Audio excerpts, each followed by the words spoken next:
I've been a seafarer for almost 5 years na po. I'm an engine ratings. I usually assist yung mga senior officer ko sa engine room. 9 years na akong seafarer. I am electrician on board. Usually nagme-maintenance ako ng mga electronic modules, motor, palit ilaw, mga specific na trabaho about electrical and control ng barko, satellites, ako yung gumagawa.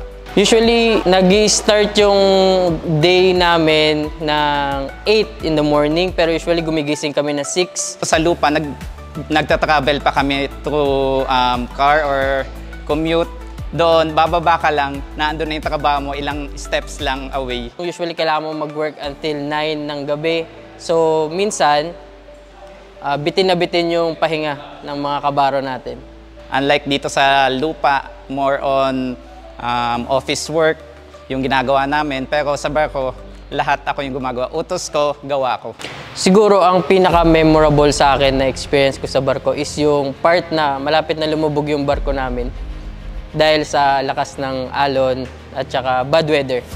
Pero at the end of the day, nag-survive pa rin yung voyage namin. Secondly is yung namatay yung father ko while I'm on board. Pero wala kami nagawa, kundi magpadala na lang and to move on.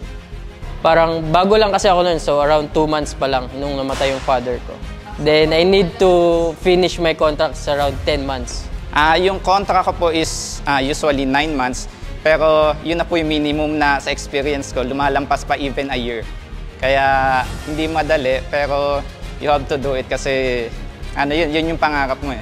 Sa tingin ko, mindset lang talaga yan. If you really want your job, you have to push yourself to the limit.